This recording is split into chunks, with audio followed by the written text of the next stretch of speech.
Hey guys, it's Mia here, and welcome back once again to another show review.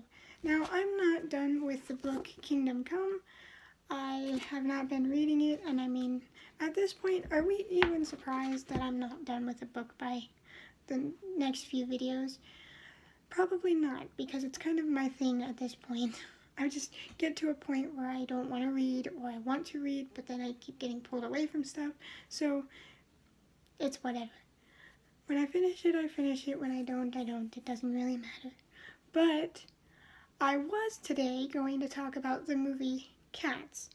Now, I wanted to watch this movie because I didn't watch it last year when it came out, and it just wasn't on my radar for things that I wanted to check out. But I've been hearing so much about it that I wanted to see it for myself. I thought the movie was online on Netflix, but it wasn't anymore. I don't know if they took it off for whatever reason. I think there was a dispute between Netflix and the creators of the movie. I don't know, but it wasn't on there anymore. And the only way you could watch it now is if you buy it. You can't even rent it. So I'm not going to waste my money on a movie if I don't know if I'm going to like it or not. That's just stupid. So I didn't end up doing that. But today we are going to be talking about a show called Marvel Rising. Now, this is one of the first shows that Disney and Marvel are actually partnering together to make now that Disney owns Marvel. So I don't know if I'm going to be able to show any of the clips in the video because Marvel and Disney would probably take it down so fast, even though this video is considered fair use. So if I can put clips in, I will. If I can't, I'll leave them out. Now, this show came on my radar because after Into the Spider-Verse, I wanted to find out a little more about Gwen Stacy as the Ghost Spider, or Spider-Gwen. So I was looking up shows that had to do with Spider-Gwen, and that's how I ended up coming across Marvel Rising. Now, they said that this show is considered the next generation of superheroes for the next generation of superhero fans.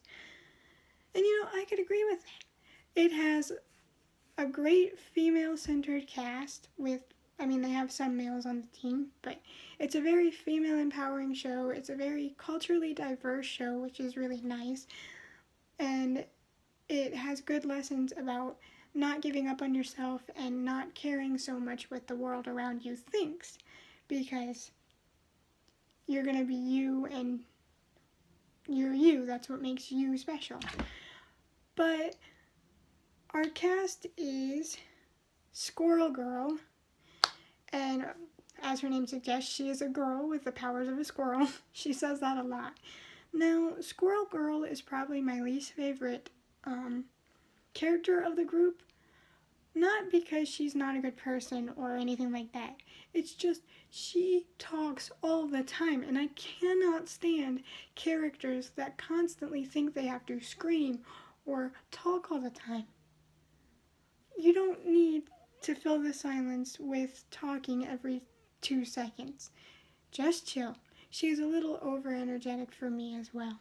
So that's why she kind of wasn't for me. I'm not that type of constantly gotta talk every 5 seconds, constantly gotta yell, constantly gotta be grabbing your friends and everything. That's just not me. But in terms of always being there for the people she cares about, she gets an A+ in that, because she is always willing to step up and tell her friends how it is and to give them motivation. That's good. But then you have her best friend, Miss Marvel. And her powers are she has the ability to stretch and morph and contort her body in all sorts of ways to make herself huge, to make herself stretchy. And that's what she does. And she's smart, and she's got a tough Indian family at home. So not only is she subconscious about being an inhuman, which is what they call the superheroes in this world, but she is also feeling kind of trapped because she does have this strict household and a strict mother, and so she's not only dealing with the fact that she has these powers, but how to balance that with her strict family. So that's a good dynamic. And then you have Dante or Inferno. Now, Dante ends up joining the group after being on the run from someone. I'm not going to explain why he's on the run. I'm not going to explain who's chasing him because that is kind of a big twist. But he is on the run, and he ends up with the team. Now, Dante is a really sweet character. He's a really willing to do anything for his friends, including put himself in harm's way and sacrifice himself. Now, Dante's voice kept bugging me, not because I didn't like it, but because I was like, I know that voice. I know that voice. Who is this? And I'm sitting there going, it's not this voice actor, not that voice actor, not from this cartoon. Who is this? And it was driving me crazy, and I didn't look it up for the longest time because I thought I could figure it out.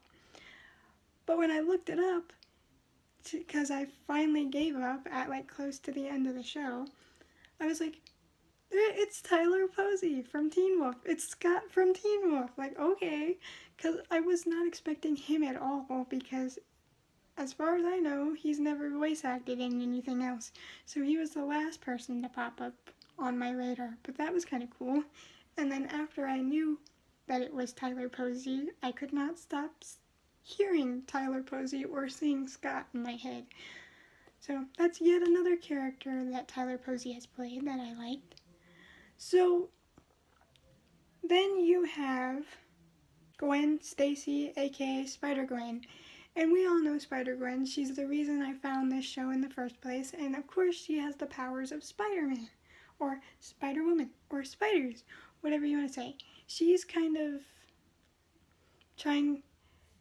she has this dynamic where they think that she killed her best friend, so the cops are after her, but the cop is her father, so she not only has to deal with running from the cops and living under the same roof as a person that absolutely hates Spider-Gwen, and just, it's so crazy, and she feels so bad, but she knows she can't just outright come and tell her dad that it wasn't me, because they don't believe her. And then, on top of that, she's got to deal with her friends who are always disappointed in her because she's missing not only band practice, but their band shows. So she's got all that to balance, which is crazy. And then you have America, which she's a good character too, and she's kind of the strong, don't mess with me because I don't need friends, I don't want friends, I have this trouble. She's kind of keeping to herself and the rebel of the group.